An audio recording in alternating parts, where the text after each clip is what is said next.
What's up everyone, it's Kelly and today I've got another swatch review for you. So today we are talking about the latest release from Holo Taco, which is their work-life balance bundle. So it's basically a mini release. We've got 4 brand new cream finish nail polishes and they also released a new hand cream. But just to take a step back, if you haven't heard of Holo Taco before, they are a nail polish brand that was created by YouTuber Christine of Simply Nailogical, and all of the polishes are 5 free, meaning they are free of 5 of the potentially harmful ingredients that are often found in nail polish. They are vegan, meaning they do not use any animal-derived ingredients, and they're also cruelty-free, meaning they do not test their polishes on animals. So like I said, we've got 4 polishes in this release. It's basically a mini release. There isn't a new collector's box set or anything like that. So let me show you guys the swatches, then we'll talk a little bit more about my thoughts, availability, pricing, all that good stuff. So roll the footage. As with all of my swatch and review videos, I am going to be using base coat underneath all of my swatches just to protect my natural nail and prevent any stains. Today I am using the Cuccio base coat. So we'll start off with this first shade, which is called Left on Red, and as you can see, this is a classic red cream polish. So the first thing that I noticed about this one is that it is super opaque and it has that true cream formula. Something that I see in a lot of red nail polishes is that it tends to have a little bit more of a jelly-like consistency. Even when they're more opaque, sometimes you can see a little bit of that visible nail line through, and that is not the case with this one. It was pretty much one coat coverage. I did do a second just to show you what that looked like, but overall very impressed with this one. Nice and self-leveling, and I think it has a little bit of a cool tone to it. Next up we have the shade Work Bestie, and this one is a medium purple cream finish. This one was a little bit less opaque. As you can see, it wasn't quite there in the first coat, but once I put that second coat on, I was able to get nice full coverage. This one definitely has a warmer tone to it. As you can see on that first coat, it was a lot warmer. It cooled down a little bit once I put on that second coat, but I would still say overall this feels like a very overwhelmingly warm toned polish. So I really like that. Feels very springy to me. Next up we have the shade Board Meeting, and this one is a very saturated medium blue cream shade. Again, as you can see, it was pretty opaque. It wasn't quite there in that first coat, but I did get full coverage in the second. And this one, for some reason on camera, it was reading as fairly neon looking. I think this is a very vibrant, bright shade, but I don't think it is as neon as it looks in my swatch here. But again, it's still pretty bright. It's still very vibrant on the nails. I think it's a very eye-catching color, and I think this formula was really good. It's self-leveled really nicely. And last but not least, we have the shade Here for the Payday, and this one I can safely say verges into neon territory. As you can see, it's this super vibrant lime green cream shade. It almost has a little bit of like that chartreusey color to it, and I absolutely love it. I did get full coverage in 2 coats.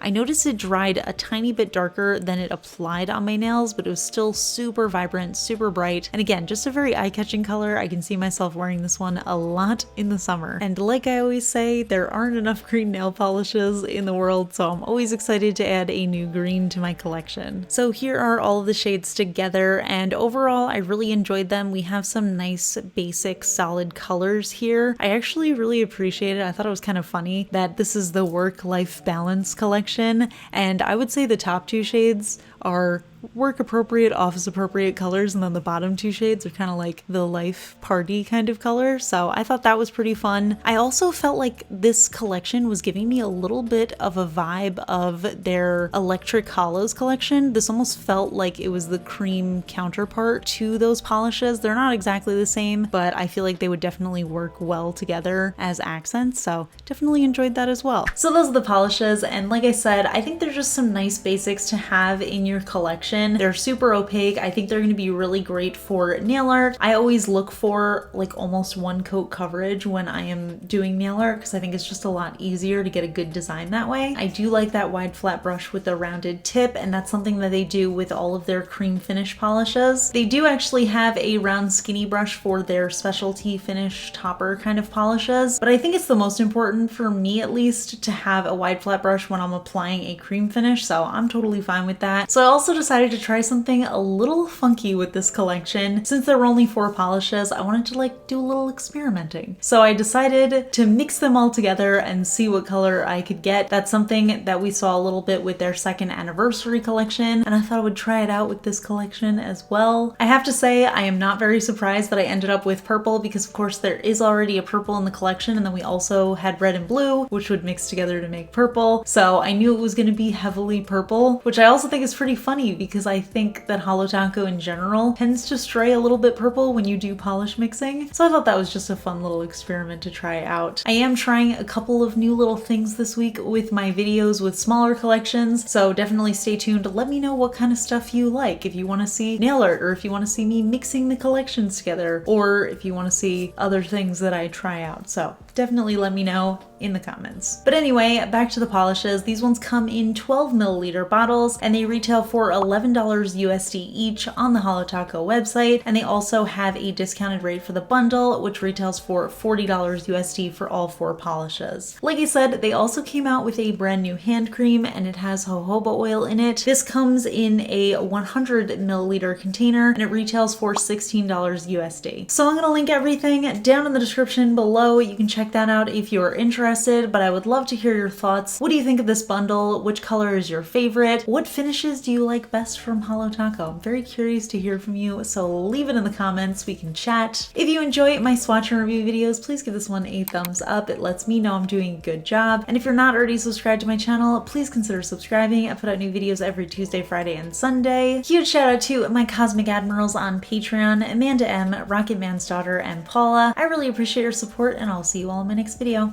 Bye. By the way, I do have new hair. I'm sure you guys have noticed, but I feel like the most crazy thing about this, because I change my hair color pretty often, but I feel like the crazy thing is that I currently have a middle part and it feels very weird for me because I'm a millennial and I like to have my side part, but we're trying it. We're trying something new. It's fine. Today's fun fact question comes from Patreon supporter Caroline, and Caroline wants to know, if you could have any Pokemon as a pet in real life, what would it be? I've been loving the influx of Pokemon questions lately. So I have a very specific answer for this, and it's actually not a favorite Pokemon of mine. I just feel like this Pokemon would make a really good pet, and that would be Sandslash. I don't know why, because I know he looks like a little dangerous, but he also looks super cute. I just feel like he's like a big guy and he could really protect me from intruders or anything like that, but he also just seems like he would just chill all the time, and I think that would make for a very good pet. I do think in general they're very cute, and I'm actually a huge fan of ground type Pokemon, but yeah, Sandslash isn't actually one of my favorites, but he is one of my favorite visual designs. I just think I don't know, he's, like I said, he's just the perfect mix